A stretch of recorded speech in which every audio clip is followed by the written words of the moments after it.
नमस्कार फ्रेंड्स, आज अपन इस वीडियो में रेलवे ग्रुप डी की तैयारी के लिए जो प्रीवियस ईयर क्वेश्चन पेपर है वो देखेंगे। फ्रेंड्स, यहाँ मैंने 1 सितंबर 2018 की जो फर्स्ट शिफ्ट है उसके कुछ इंपॉर्टेंट क्वेश्चन लिए हैं। फ्रेंड्स, लगभग जी और जीएस से आपके 45 क्वेश्चन पूछे जाते हैं एक शिफ्ट में, यानी जीएस से 25 क्वेश्चन रहते हैं और जीएस से 20 क्वेश्चन। 45 क्वेश्चनों में से फ्रेंड्स जो सीए करंट अफेयर के क्वेश्चन है वो कुछ क्वेश्चन मैंने हटाकर अब 35 क्वेश्चन है वो इस वीडियो में शामिल किए हैं। फ्रेंड्स, रेलवे में जो प्रीवियस ईयर क्वेश्चन है उनको हल करना काफ़ी एक फ़ायदे की रणनीति रहती है, यानी रेलवे वो अपने क्वेश्चन है वो रिपीट करता रहता है बार बार। इसलिए आपको विशेष एक अनुरोध रहेगा कि आप प्रीवियस ईयर क्वेश्चन पेपरों को ज़रूर हल कर लें। भले ही आप कोई जो नई पुस्तक आप थ्योरेटिकल यदि पुस्तक कोई नहीं पढ़ पा रहे हैं तो बिल्कुल भी ये उसको ज़्यादा वो सीरियस न लें, लेकिन प्रीवियस ईयर क्वेश्चन पेपर है वो उनको ज़रूर हल कर लें, क्योंकि जो वर्ष 2018 की एग्ज़ाम थी वो काफ़ी शिफ्टों में आयोजित हुई थी और उसके जो प्रीवियस ईयर क्वेश्चन पेपर हैं वो भी बहुत है। यदि आप वो भी हल कर लोगे तो फ्रेंड्स वो आपके लिए वो काफ़ी स्कोरेबल हो सकते हैं। आज से फ्रेंड्स मैं भी है वो पर डे 1 से 2 वीडियो है, हो सके तो 2 वीडियो और कम से कम 1 वीडियो फ्रेंड्स आपके लिए जो एक्सपेक्टेड क्वेश्चन है, इसके अलावा जो प्रीवियस ईयर क्वेश्चन पेपर है जो इम्पोर्टेंट क्वेश्चन है उनका मैं 1 वीडियो आपको पर डे है वो उपलब्ध करवाऊँगा, जिसमें फ्रेंड्स इंपॉर्टेंट क्वेश्चन रहेंगे रेलवे ग्रुप डी की तैयारी के लिए। और अभी तक है वो आपके पास यानी अभी के अनुसार आपके पास लगभग 50 दिन का समय बाकी है, यानी अगस्त तक यदि एग्ज़ाम शुरू होती है तो 50 दिन का समय बाकी है। और इन 50 दिनों में फ्रेंड्स मेरी कोशिश रहेगी कि लगभग 2500 क्वेश्चन है वो अपन अटेम्प्ट कर लेंगे। 2500 क्वेश्चन है वो एक बार अपन देख लेंगे इम्पोर्टेंट क्वेश्चन जो जीएस और जीए दोनों से रहेंगे।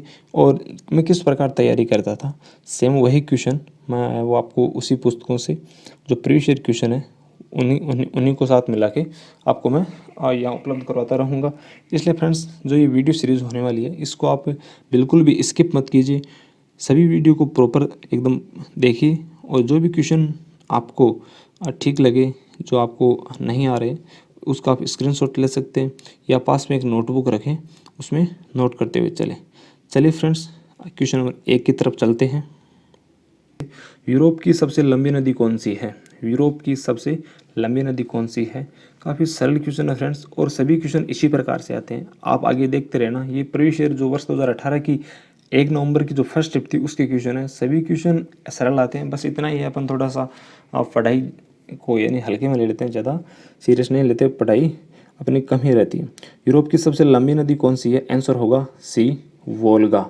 अगला क्वेश्चन है फ्रेंड्स क्वेश्चन नंबर 2, 5 से 8% एसिटिक एसिड को क्या कहा जाता है? 5 से 8% एसिटिक एसिड को क्या कहा जाता है? आंसर होगा ए, सिरका। आंसर होगा ए, सिरका। अगला क्वेश्चन है क्वेश्चन नंबर 3, निम्नलिखित में से कौन सा जानवर मुकुलन द्वारा पुनर्जनन करता है? निम्नलिखित में से कौन सा जानवर मुकुलन द्वारा पुनर्जनन करता है? आंसर होगा बी, हाइड्रा। आंसर होगा बी, हाइड्रा। अगला क्वेश्चन है क्वेश्चन नंबर 4, निम्नलिखित में से कौन सी गैस या कौन सी विद्युत बल्ब में भरी जाने वाली एक निष्क्रिय गैस है?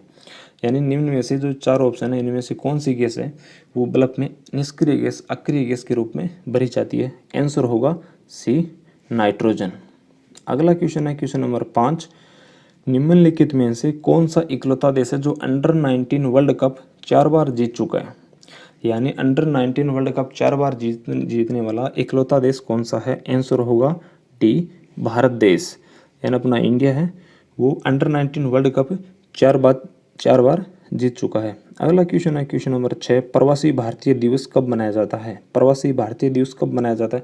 फ्रेंड्स, आप देख रहे होंगे क्वेश्चन है वो काफ़ी सरल आते हैं, यानी कोई ज़्यादा वो बड़े अच्छी खासी तैयारी की कोई ज़्यादा वो नहीं है ज़रूरत, लेकिन कम से कम 4-5 महीने तो अपने को ठीक ठाक से तैयारी करनी होती है, बिल्कुल हल्के में लेके अपन नहीं जा सकते।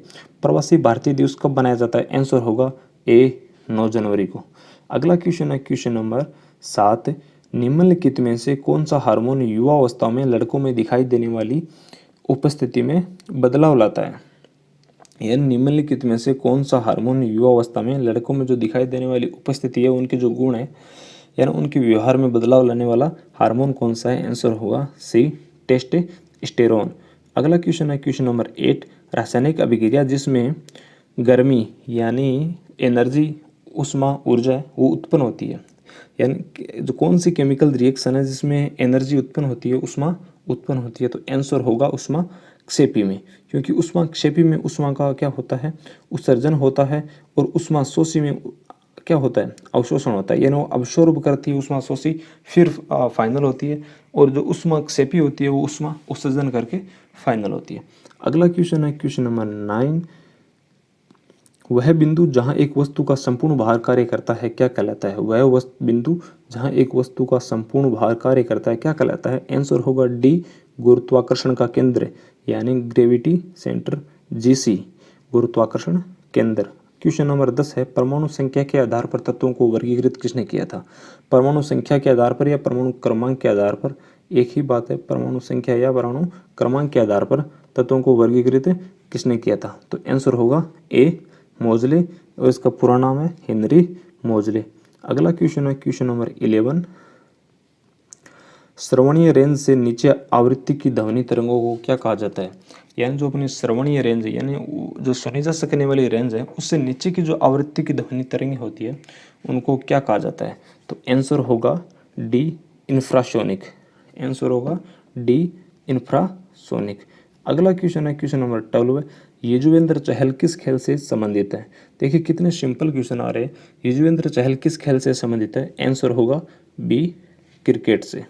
अगला क्वेश्चन है क्वेश्चन नंबर 13, निम्नलिखित में से किस यौगिक में क्रिस्टलीकरण का पानी नहीं है, निम्नलिखित में से किस यौगिक में क्रिस्टलीकरण का पानी नहीं है, यानी यदि आपको इनके चारों की अगर सूत्र आते हैं, केमिकल जो फॉर्मूला है यदि वो आपको पता है तो भी आप पता लगा सकते हैं फ्रेंड्स कि किस में जल नहीं है, आंसर होगा बेकिंग सोडा। बेकिंग सोडा का सूत्र होता है Na2CO3, यानी बेकिंग सोडा में क्रिस्टलीकरण का पानी नहीं है, आंसर होगा सी, बेकिंग सोडा। अगला क्वेश्चन है क्वेश्चन नंबर 14, निम्नलिखित में से कौन सा सरल स्थायी उत्तक नहीं है, कौन सा सरल स्थायी उत्तक नहीं है, तो आंसर होगा सी, जाइलम, आंसर होगा सी, जाइलम।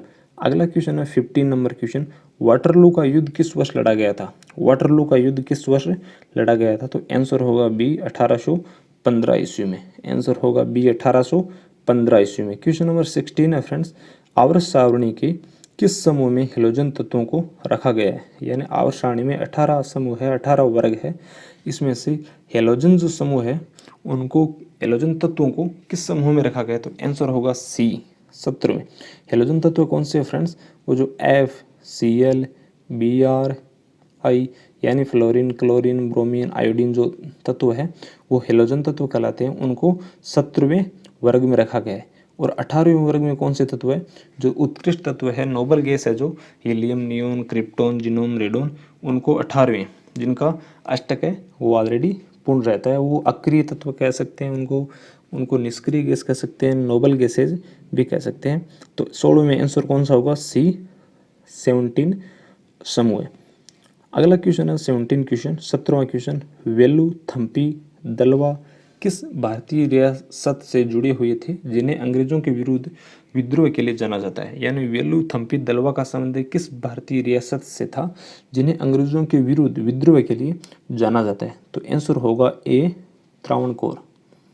अगला क्वेश्चन है क्वेश्चन नंबर 18, चंद्रमा पर किसी वस्तु का भार पृथ्वी पर वस्तु के भार का कितना गुना होता है, अब बताइए, कितना सिंपल क्वेश्चन है, आंसर होगा ए, 1/6।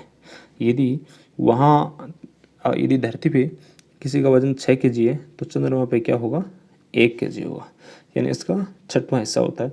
अगला क्वेश्चन है क्वेश्चन नंबर 19, प्रसिद्ध व्यक्ति बालकृष्ण दोषी को निम्न में से किस क्षेत्र में योगदान के लिए जाना जाता है, प्रसिद्ध व्यक्ति बालकृष्ण दोषी को निम्न में से किस क्षेत्र में योगदान के लिए जाना जाता है, तो आंसर होगा डी, वास्तुकला के लिए।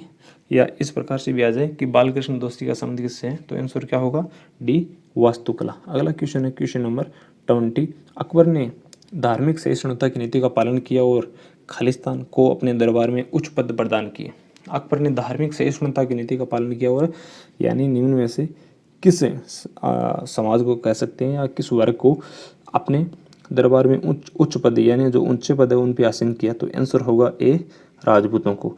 ये उनकी अकबर की धार्मिक सहिष्णुता तो होगी, लेकिन इसके साथ साथ ये इसकी कूटनीति भी थी कि जो विपक्ष, अपना जो विपक्ष है यानी अकबर का उसमें विपक्ष है वो राजपूताना ही था। राजपूताना के जो मुख्य लोग थे, जो एक अच्छे पिलर के रूप में खड़े थे उसके सामने, उनको यानी एक अपनी तरफ मिला के है उनको कमज़ोर करने का ये एक उसका हथियार भी था, धार्मिक सहिष्णुता के साथ साथ है, ये उसकी एक कूटनीति भी थी। तो आंसर होगा ए, राजपूतों को। अगला क्वेश्चन है क्वेश्चन नंबर 21। भारत में राष्ट्रीय लोक सेवा दिवस कब मनाया जाता है? भारत में राष्ट्रीय लोक सेवा दिवस कब मनाया जाता है? आंसर होगा सी, 21 अप्रैल। 21 अप्रैल को राष्ट्रीय लोक सेवा दिवस मनाया जाता है। अगला क्वेश्चन है खालिस्तान में हैदराबाद के निजाम द्वारा पहली सहायक संधि की गई थी, यानी हैदराबाद के निजाम द्वारा पहली सहायक संधि कब की गई थी? तो आंसर होगा बी, 1798 ईस्वी में, 1798 ईस्वी में। अगला क्वेश्चन है 23। बल इंटू विस्थापन यानी F.SAO किसके इक्वल होता है? बल इंटू विस्थापन किसके बराबर होता है?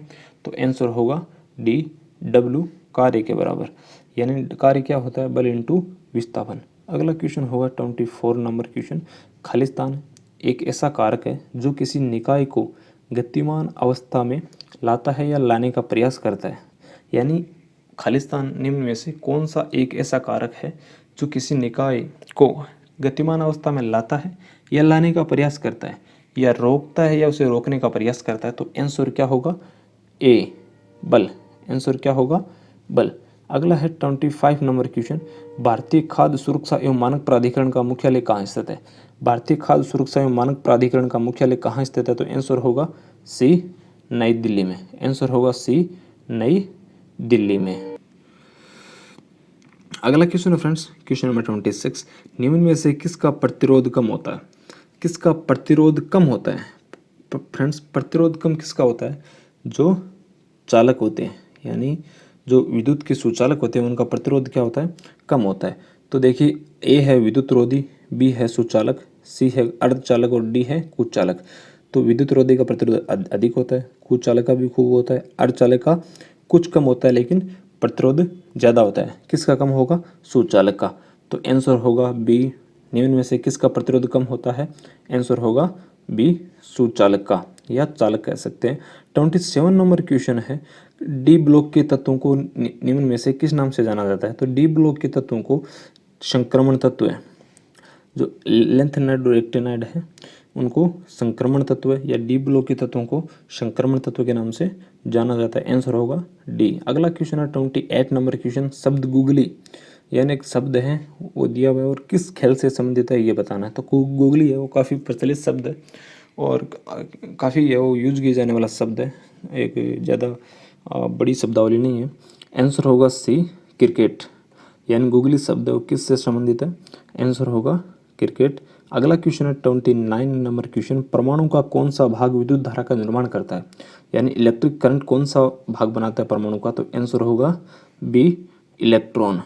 इलेक्ट्रॉन परमाणु का वो भाग है जो विद्युत धारा का निर्माण करता है। क्वेश्चन नंबर 30 है फ्रेंड्स। गौतम बुद्ध वन्य जीव अभयारण्य कहाँ स्थित है या में स्थित है? तो गौतम बुद्ध वन्य जीव अभयारण्य आंसर होगा डी, झारखंड में स्थित है। क्वेश्चन नंबर 31 है। प्रतिष्ठित ग्रैमी पुरस्कार विजेता पंडित विश्व मोहन भट्ट, पंडित विश्व मोहन भट्ट एक प्रसिद्ध है, यानी पंडित जो विश्व मोहन भट्ट एक प्रसिद्ध ग्रैमी पुरस्कार विजेता है उनका संबंध किससे है? तो आंसर होगा ए, स्लाइड गिटार वादक है। अगला क्वेश्चन है क्वेश्चन नंबर 32। फ्रेंड्स अपन सभी क्वेश्चनों को देखें तो ये आप कह सकते हैं कि कोई ज़्यादा है वो एक अलग ही लेवल के क्वेश्चन नहीं आ रहे हैं, यानी यदि अपन कुछ पढ़ रहे हैं, यदि अपन ठीक ठाक अपने तैयारी की है तो आप आराम से 70-75 क्वेश्चन है 100 में से ठीक कर सकते हैं, सही कर सकते हैं। अगला क्वेश्चन है 32 क्वेश्चन 32 नंबर। ओलंपिक खेलों में स्वर्ण, रजत एवं कांस्य पदक खालिस्तान यानी किस वर्ष में शुरू किए गए थे? तो आंसर होगा सी, वर्ष 1904 ईस्वी में। वर्ष 1904 ईस्वी में ओलंपिक खेलों में स्वर्ण, रजत और जो कांस्य पदक है वो प्रदान करने की शुरुआत वर्ष 1904 ईस्वी में हुई थी। अगला क्वेश्चन है क्वेश्चन नंबर 33। धावन सोडा के एक अणु में पानी के कितने अणु मौजूद होते हैं? धावन सोडा के एक अणु में पानी के कितने अणु मौजूद होते हैं? तो आंसर होगा 10, क्योंकि फ्रेंड्स इसका सूत्र देखिए Na2CO3, ये हो गया सोडियम कार्बोनेट। यदि 10H2 लगा दें तो ये क्या हो गया? दाहन सोडा। Na2CO3 इंटू 10H2O, ये क्या हो गया? दाहन सोडा। तो दाहन सोडा के एक अणु में पानी के 10 अणु मौजूद होते हैं। आंसर होगा ए सही। अगला क्वेश्चन है क्वेश्चन नंबर 34। मधुबनी चित्रकला किस भारतीय राज्य से संबंधित है? मधुबनी चित्रकला किस भारतीय राज्य से संबंधित है? आंसर होगा सी बिहार से। सी बिहार से। अगला क्वेश्चन है भारत के 12वें प्रधानमंत्री कौन थे? भारत के 12वें प्रधानमंत्री कौन थे? आंसर होगा बी इंद्र कुमार गुजराल। भारत के 12वें प्रधानमंत्री इंद्र कुमार गुजराल थे। फ्रेंड्स ये हुए अपने 35 क्वेश्चन, और आपने देखा होगा काफ़ी अच्छे क्वेश्चन आ रहे हैं, यानी कोई ज़्यादा एक हार्ड क्वेश्चन नहीं है, इसलिए तैयारी है वो करते रहिए। और मैं वो एक आपको जो मोस्ट रिपीटेड क्वेश्चन है उनके साथ साथ प्रीवियस ईयर क्वेश्चनों का मिश्रण है, दोनों मिला के जब तक आपकी एग्ज़ाम नहीं हो जाती तब तक मैं भी है वो पर डे 1 और 2 वीडियो से आपकी तैयारी में हेल्प करता रहूँगा। एक क्वेश्चन आपके लिए फ्रेंड्स कि केंद्रीय आलू अनुसंधान केंद्र कहाँ स्थित है? इसका आंसर आपको कमेंट में बताना है। केंद्रीय आलू अनुसंधान केंद्र कहाँ स्थित है? सेंट्रल पोटैटो रिसर्च सेंटर है वो कहाँ स्थित है? शिमला, लखनऊ, कानपुर या भोपाल?